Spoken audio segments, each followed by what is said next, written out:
Hi, welcome to Spirit Matters. This is Phil Goldberg. My usual co-host, Dennis Ramundi, cannot be with us today. And so I am flying solo with our esteemed guest, who I will now introduce. Jim Blake is the CEO of Unity World Headquarters, a spiritual nonprofit. He previously served the organization as Chief Information Officer and as Vice President of Operations. He's also held numerous executive positions in the corporate world.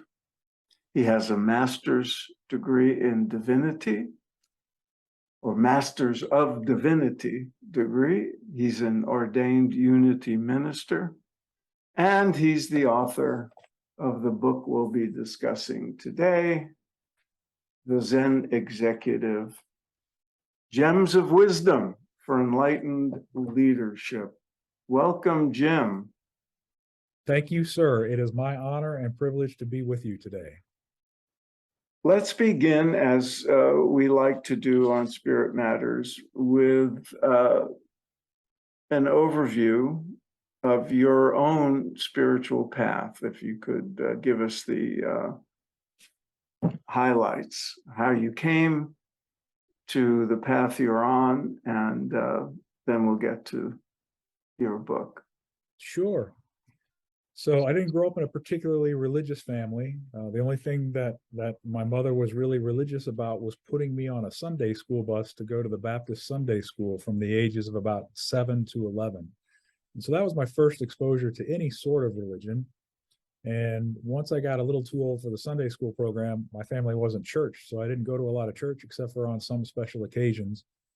And it wasn't really until I got to college and took my first world religions course that I was just blown away. I was amazed by all of the different religions and really struck by the beauty of the different truths across all of the different paths. And so that's really when sort of a light switch went off for me, and I became a seeker and really started studying a number of the different traditions. I studied Buddhism, I studied Hinduism, read the Bhagavad Gita, and then later in life got introduced to yoga. So I developed a healthy yoga practice and studied the 8-limb path. And then I got introduced to a number of new age practices as well. And so as I continued to seek and journey along this path, I stumbled across a Unity church and really began to resonate with what they were sharing in terms of their teachings and principles.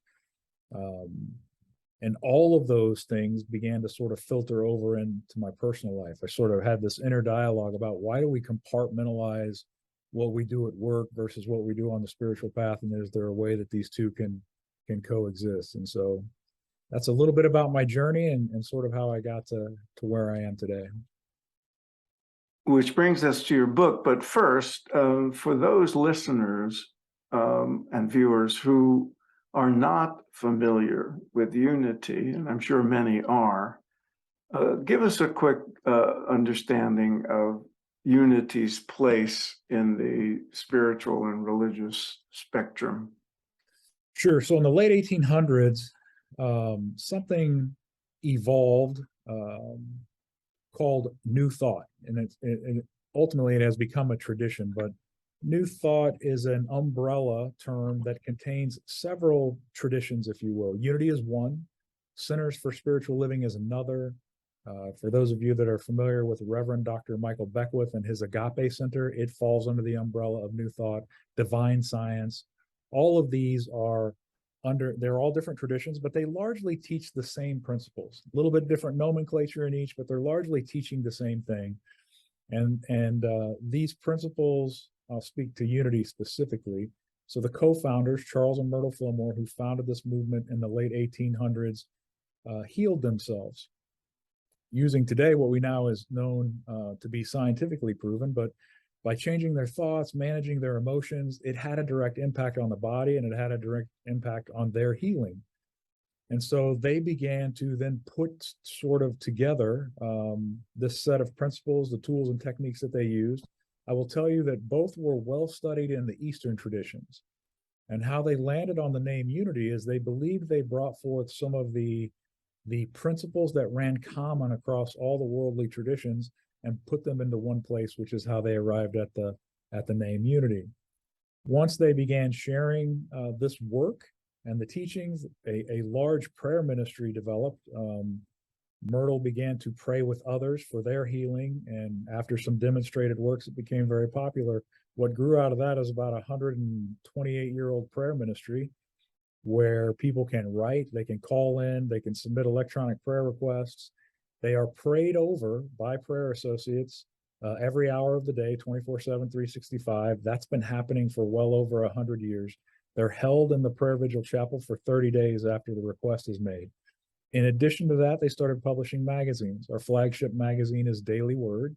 It's a non-denominational daily devotional, which has sort of an affirmation sentence, if you will, to start, then a paragraph about that, and then ends with a Bible verse.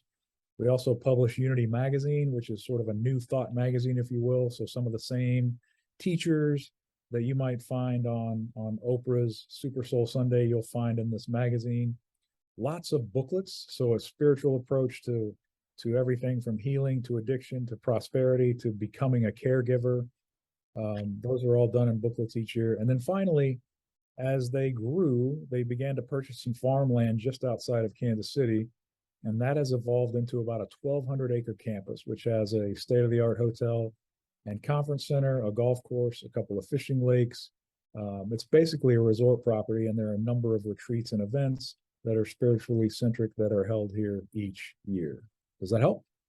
Yes, very good. And I will recommend a visit to Unity Village to our viewers, because I went to a conference there. I spoke, and it was a lovely place to visit.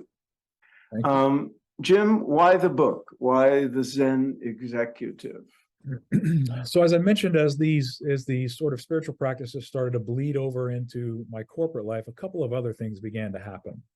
And I worked for, as you alluded to in the reading of the bio, I've worked for a number of large organizations, some global leading companies. And what I began to learn, really, and unfortunately so, is what didn't work from a leadership and culture perspective.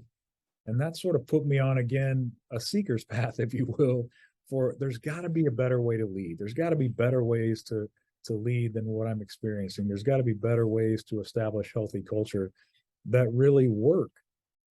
And so I would say primarily what drove the book was I believe there are better ways to lead and better ways to create a healthy culture. And I wanted to get that out into the world.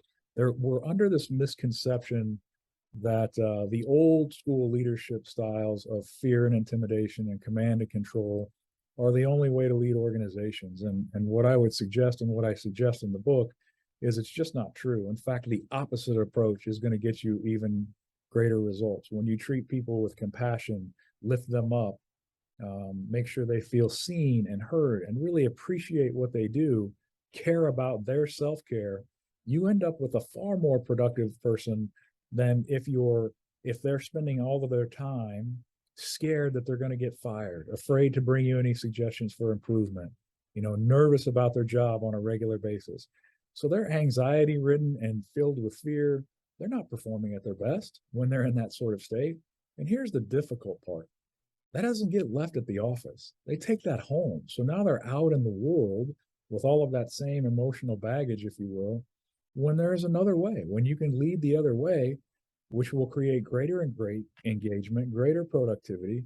And when people leave the office, they're actually in a great space and are actually better worldly citizens as well. Why the title? Why? And So, I ask for a reason, because the word Zen has particular meaning, as in Zen Buddhism. You are not explicitly, in any event, a Zen Buddhist. You may have been influenced by it, but it also has this symbolic sense in our normal uses. Why did you choose to call it the Zen Executive? It actually came out of a story which I tell in the book. I was working for a very large organization that was serving some of the largest utilities in the country, and we were asked to go into a particularly heated meeting where there was some disagreement about who was responsible for the way the software platform was performing. And I was asked to lead the discussion. And typically, these meetings, which are filled with very big titles and lots of big egos, can get pretty out of hand pretty quickly. Everybody walks away okay, but during the meeting, it's usually pretty raucous, and in some cases can get even a little bit personal. And so, given what I had learned in terms of nonviolent communication and how to stay centered in situations like this, I led the meeting, and I led it very carefully. I didn't allow anyone's comments to go without me intervening and ensuring that I heard what I thought they were saying, and then I would call for a response. And so this kept the meeting at a relatively peaceful pace. And although voices got raised, it wasn't anything like some of those meetings had gone in the past. And so, all that said, the meeting was productive. When we were leaving and walking down the hall to go to dinner, my boss at the time came to me and said, "You know, you're an interesting person. When I hired you," and so let me tell you this. So I have a relatively large physical stature. I'm 6'3" and I weigh about 280 pounds, former football player. And so he said, "You know, when I hired you, I thought I was getting a linebacker for my business. And you were going to come in and be really aggressive and do this and that and the other." And he said, "Instead, I ended up with this like Zen Buddhist guy." And I wasn't sure how to take it. And he said, "You know, I don't mean that in a derogatory way. I'm just shocked that you're able to get the results that you're getting with your approach to leadership." And so thus it seemed to translate into a good title for the book. Well, you have the Zen hairstyle. I do indeed. Yeah. um, so the idea, as I understand it, is to align spiritual principles and practices with effective leadership. Is there resistance to this notion? I mean, even setting aside spirituality, just the notion of more humanistic styles of management has been with us for some time. And yet you still hear nightmare stories about how big corporations treat workers and all that. Why the resistance? Yeah, I What do think people fear? yeah, I think they fear that a number of things. Being nice and doing some of the things that I talk about in terms of compassion and lifting people up, they're afraid they're not going to get the same results that they would the other way. And I would say number two, especially younger leaders, and look, I fell into this category. Young leaders, I don't think understand the influence they have, and they think being a leader is about being a boss and telling people what to do. And so part of my journey with this whole book is to really turn that paradigm on its head. You're seeing that some of this start to evolve, though, in Silicon Valley. You've got very progressive companies in the Valley that are doing a number of things to support their associates, and including, bringing meditation practices into the work and things of that nature. But to your point, there still is a great deal of resistance. I think it's just like anything else. The old paradigm is hanging on, and I think people are just afraid to try it because they're afraid they will fail. And I'll be honest, Phil, at first I didn't know if any of this would work. So I began to do it in small teams, and then my teams got bigger and the results got better. And so this was really my first opportunity in a C-level role to say, okay, I wonder if I can do this across an entire culture and if it will indeed work. And so, and not only am I doing it and have the anecdotal data to support it, but now you're seeing all this research come out. Recently, the most recent trend is 4-day work weeks, right? And so these are things that I've been talking about and that I talk about in the book. But it's about creating a proper work-life balance and getting people to a mental and emotional state where they can be their most productive. And so I think if people will actually try it and put it into practice, they will see that their teams are far more engaged and far more productive. but it's just getting over that initial hurdle. And I'll say this, even with my success in that large company, I was still kind of the odd man out. People didn't know what to do with me. I didn't fit in because I didn't handle personnel issues and things the same way that they did. And so having an opportunity to work at a spiritual nonprofit the size and scope of Unity with 300 associates really gives me the space to do both and be totally accepted for the way that I lead and, in fact, embraced, if that makes sense. It does, and it anticipates another question I had, which is the difference between a profit-making organization and a nonprofit, and specifically a nonprofit with a spiritual mission. Mm-hmm. Also, the difference between a giant company and a moderately smallish one. You've experienced those differences. Yep. What do those differences mean in terms of implementing the kind of leadership programs or style that you advocate? Well, there's a couple of things that I think, where organizations make, a generally relatively large mistake is in this idea of a consistent leadership philosophy. And so in my book, I advocate for a style called servant leadership, founded by Robert K. Greenleaf, and it reverses the paradigm. So instead of the senior leaders and managers being the most important people in the organization, they're actually there to support the people that are working directly with those that you serve. They're there to provide the tools and resources and environment that they need to be their most productive. And so it really is about being of service and supporting and lifting them up. So that particular style is great. But if you're in a large organization where I'm practicing that, but Joe over here is practicing command and control, and then you've got the vice president of HR going, I don't understand. Our culture, we've done all these great things for our culture, but largely the people are still complaining that they're not happy and they're not having a good experience. Well, that's because you've got two people under two different leaders and two different leadership styles that are having a completely different experience of your organization. Whereas if you centralize and create one style of leadership and, do whatever you have to do, book clubs or study groups or classes to get everyone on the same page of leadership, now everyone is going to have the same experience of leadership regardless of where they are in the organization. And so I think large organizations have trouble adopting that idea. And getting it across to all leaders. Doesn't mean that everyone leads the same way. They're all going to have their own personal spin on it, but generally speaking, they're leading with the same values, if that makes sense. But I think there's probably more areas where there's commonalities than differences. And so I'll give you an example. Many of us have heard of or been exposed to the spiritual principle of prosperity, right? And prosperity teachings. And some corporate organizations are actually practicing prosperity and they don't even know it, practicing prosperity consciousness, meaning they are establishing that they're worth it and they're creating a vision for how they're going to achieve it. And so at this large for-profit organization I work with, they were basically practicing what we would call prosperity principles and didn't even know it. They had a swagger. There wasn't a deal they didn't believe they couldn't get.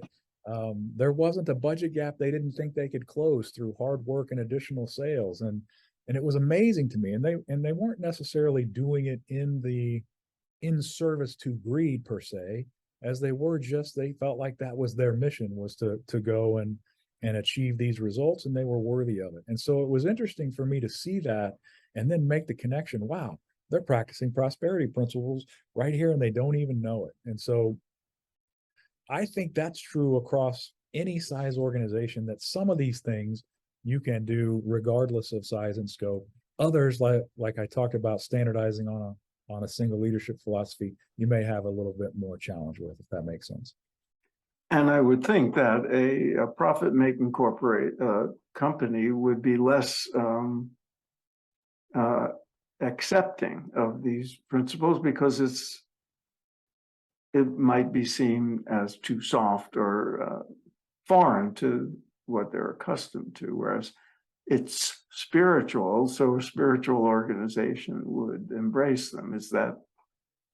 That's been my experience, absolutely. And even if here's the thing, all of these things can be couched inside the spiritual wrapper, or you can take them out and they can be described and implemented using secular terms and PowerPoint decks, just like any other corporate practice. But in either case, you hit the nail on the head. People are afraid to try something different, and I think they really fear what happens if it fails. What happens if doing this fails, and it's unfortunate, but it's sort of the reality at this point. So I will play devil's advocate and ask you a question I'm sure comes up in these contexts, namely, well, that's all well and good in good times. Yep. When the business is doing well and the organization is flourishing and you're meeting your budget and all that. What about hard times? What about the difficult things? What happens when you have serious money problems, when you have to lay people off, when you have to, what do you do when there's interpersonal conflicts within the organization and you have to deal with that kind of ugly stuff? What happens when you have a big setback or a defeat? How do these principles hold up then? So in my personal opinion and experience, it actually makes the organization stronger. It gives you greater depth to be able to overcome these things. First of all, everyone will have a sense you're in it together because you've created a culture where they feel like they're family, they feel appreciated, seen, and heard. And as long as you keep coming forward with transparency, when and how you can, and are very honest with people, you can do all the things you normally do. Leading in this way does not mean you can't hold people accountable. You can absolutely hold people accountable. In fact, it's one of the number one things that we espouse as a leadership team is making sure we hold people to the same standard of accountability. You just do it in a way that respects them as a fellow human being. It's not that difficult. You can go to someone and say, listen, here are the facts. Here's what the job requires. Here's what you're doing great. Here's the things you're not doing. We really need to work on these, or we're going to have a different discussion. And is there any way I can support you? Is there any way I can help you achieve these things? So that's a very easy conversation. Nobody had to shout. Nobody had to demean anyone. And yet you're still holding the person accountable to perform at a particular level. I can tell you that during the pandemic, for us as a nonprofit, especially with this large campus and a large part of our business relying on in-person visitation with the hotel, the Airbnbs, and the events, we went through our own set of tough times. And it played out exactly as I told you. We were as transparent as we could be. My leadership team met every morning to assess what had changed or not changed. We communicated to our associates on a regular basis. When we had to make difficult decisions, we explained why. And because we had for years before that established trust and credibility, they felt seen and heard and cared for and were engaged. They trusted us and they rode the waves with us. And we all sort of went through the tough times together, if you will. And I think it made us, I think all of that pre-work in terms of a healthy culture really set the stage for us to be able to navigate that much easier than a lot of organizations that struggled with the same things. It would not surprise our listeners, given the title of the book and what you've said so far, that a big, strong emphasis in the book is a sort of inside-out approach of making inner development and spiritual practice a priority, a core beginning point for it, bringing greater qualities of productivity and all the things you wish into the workplace. In the context of being CEO at Unity, that would not be a hard value to inculcate in your constituents. In a profit-making, especially a large company, do you run into resistance to people, say, my inner life is none of your business, and you you can't make me meditate. You can't make me do these things. How do you deal with that? So in some cases, and I'm hoping you'll get a kick out of some of these, but I used affirmations a lot when I was in the corporate world. And so an affirmation helps us sort of change our own inner dialogue, if you will. We all have this chattering monkey mind that is constantly talking in the background.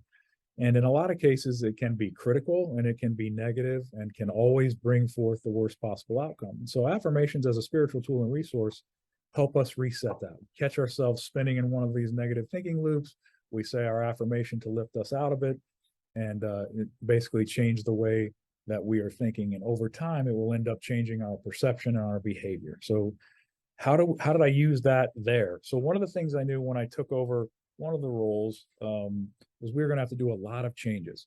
The team had struggled a little bit in terms of what used to be a once great service operation. And so we were going to have to make a lot of changes in systems and processes and expectations. And so early on, when I first met with the team, I said, listen, this is our motto. I didn't call it an affirmation. This is our motto for the next year. I want everybody to say it with me. Change is our friend.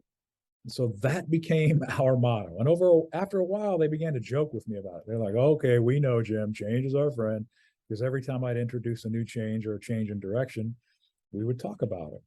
And so pretty soon, the same organization that was resistant to change and really struggling became this resilient group of very productive folks who not only embraced the change and innovation, but then started contributing to it, bringing forth their own ideas and really seeing the value of the changes we were making and wanting to create more. Another simple tool I used, and this one is a little bit more humorous, I think, but there were cases where we would have people in meetings who were constantly seeing the worst and constantly wanting to challenge any of the changes we made because of fear of failure or what have you.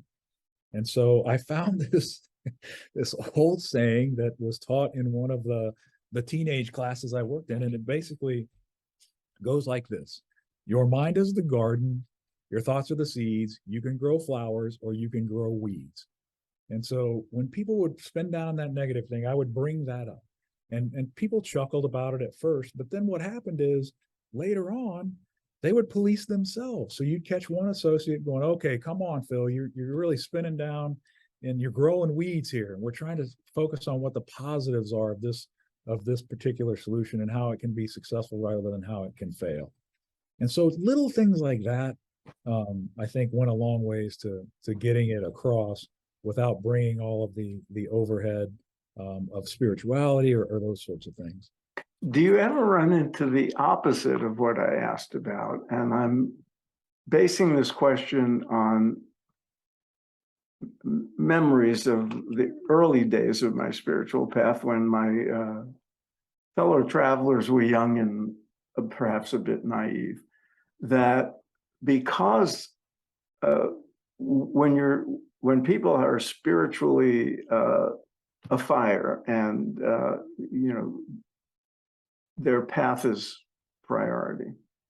Do you run into people who resist hard work because it's supposed to be easy if you meditate, if you use affirmations, if you use prayer, if you have the right thoughts, you should be able to manifest and step into prosperity consciousness without too much hard work?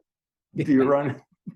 Absolutely. In fact, there's a saying for that I've heard in certain circles where they say,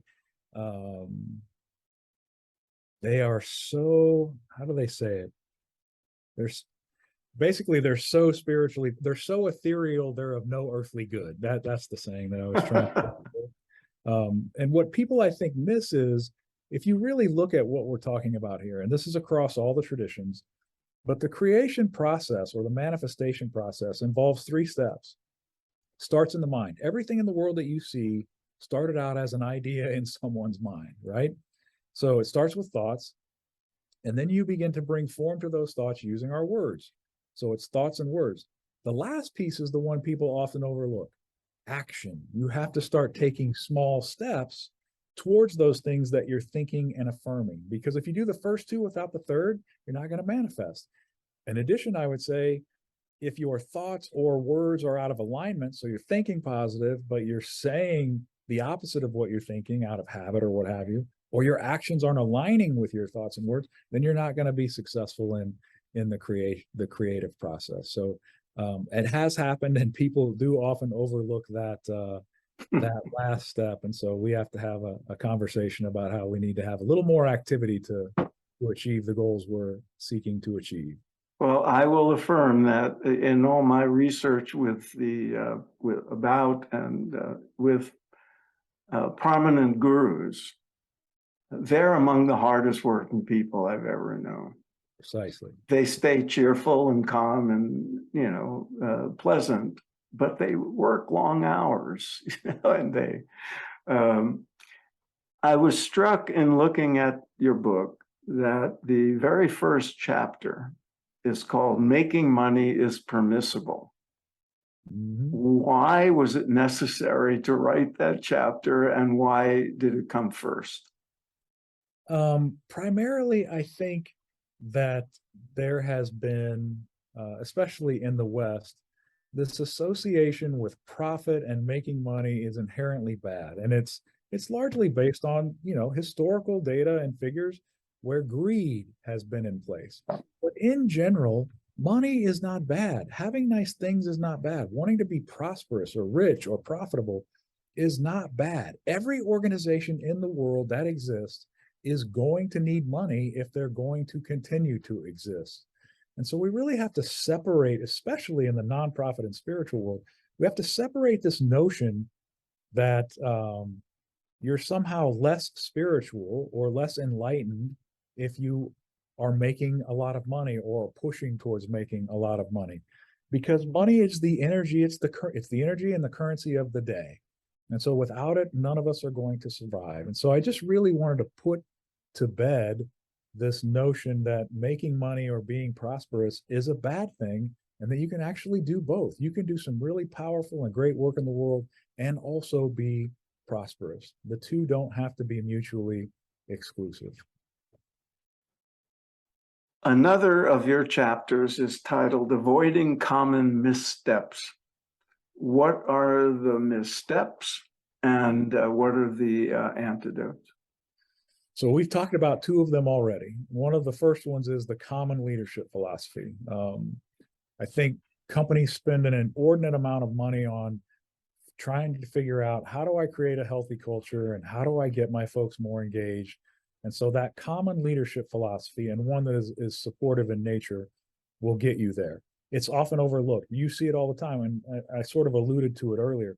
So you've spent all this money enhancing the benefits and creating meditation spaces and really pushing people to have a work-life balance, only to find out that a couple of people are having completely different experiences in your organization, and it's largely due to a leadership philosophy, if you will. So that's one.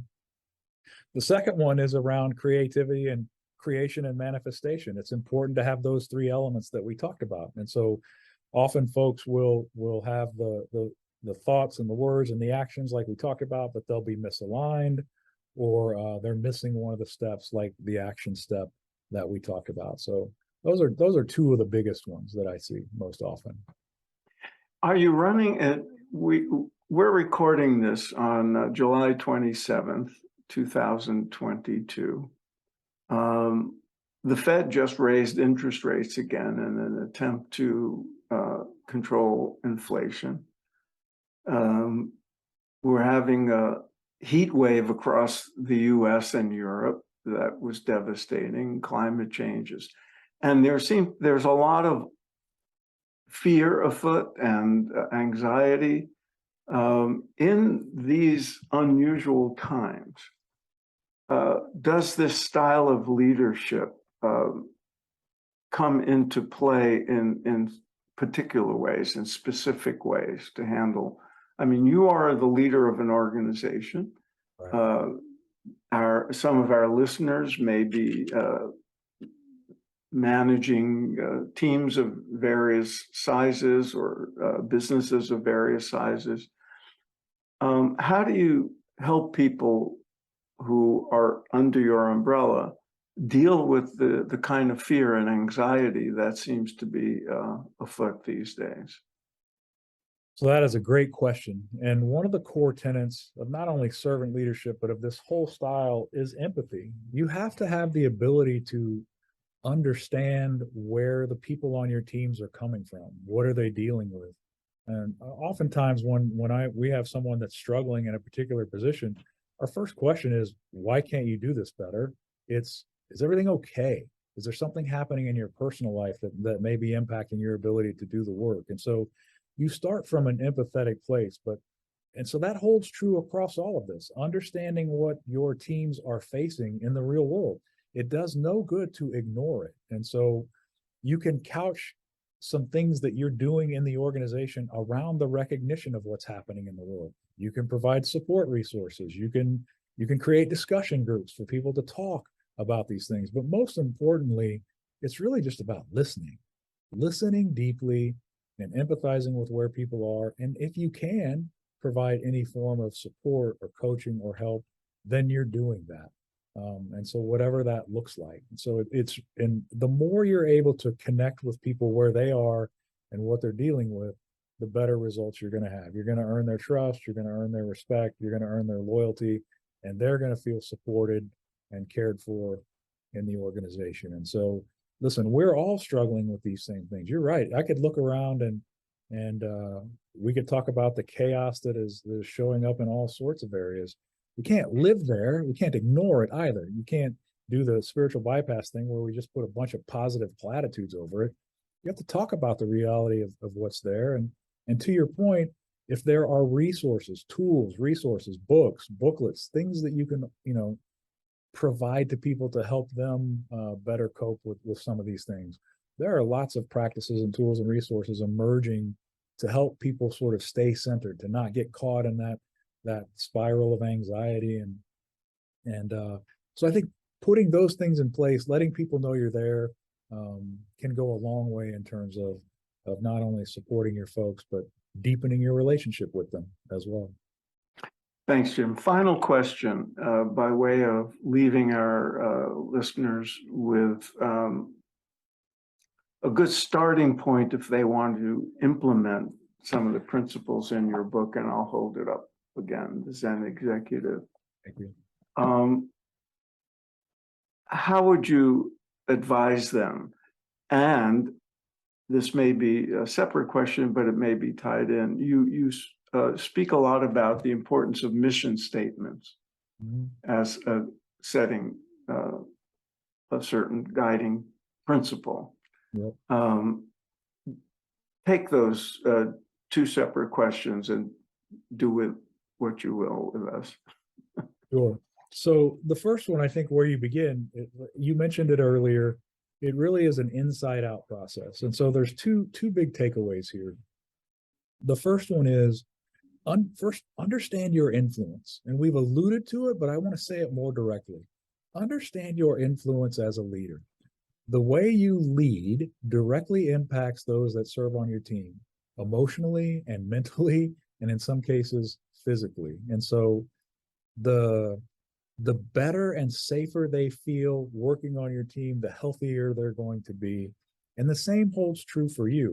There's a whole big section on self-care, which is really, really important. If you yourself are stressed out and in a constant emotional state of anxiety or upset, you're not making good business decisions, and you're probably not interacting with people in a healthy way. And so I think understanding your influence and then understanding the importance of your own inner balance and health and well-being and how that impacts how you show up in the world. That's the first part. So understanding your influence and then taking steps to make sure that you're sort of balanced emotionally, mentally, and even spiritually, if you can get there, are the most influential things you can do to start down this path. Mission statements, I talk a lot about it in the book because, man, honestly, I ran across a couple of organizations that had these really compelling mission statements, and they had several common characteristics. They were short, they were memorable, and they were meaningful. And what I saw And these are in corporate profit, profit-focused organizations, but they inspired the folks that worked there. And so I picked that up and sort of, I can basically tie it to what we talked about earlier, which is the spiritual tool of affirmation. When you have a short and memorable and compelling mission statement, whether it's personal or whether it's part of an organization, it can become a touchstone. First of all, you've given the organization something bigger than all of you to focus on and strive for. Secondly, it can become a touchstone that then informs your big decisions. So you can go back to it and say, hey, does this align with our mission? Is this in alignment with our mission? Is this behavior or this thing that we're about to do reflective of our mission? So it can really be used in a number of powerful ways to inspire, as a touchstone to sort of keep you on track and keep you focused. Because what you're essentially creating is this giant group affirmation. So now you've got everyone in the organization that's affirming the same thing, which means you've got energy and action all moving in the same direction, which is a really, really powerful place to be in terms of generating momentum and achieving success. Thank you, Jim. It's been a pleasure. Let me once again hold up your book, The Zen Executive, Gems of Wisdom for Enlightened Leadership. And listeners, viewers, the mission of Spirit Matters is to bring you wise people who will help guide your spiritual life with all that they know and all that they've experienced. And we want to continue doing this. And as Jim said, all organizations, even one as tiny as a podcast, need financing to continue to grow and provide the best possible services. So if you're so moved, click the contribute button on our website and make your offering. And as my co-host Dennis always likes to point out, we're not a nonprofit, so it's not tax deductible, but we will be very grateful. And let your friends know about us, write to us, tell us of people we should interview, give us feedback. And if you're an occasional listener, please hit the subscribe button so you know what's coming up and we can boast about our number of subscribers. So thank you for listening. Jim, thank you again for being with us. All the best. Good luck with the book. Thank you. It was my honor and privilege, and thank you for all the good work you're putting out into the world. Thanks.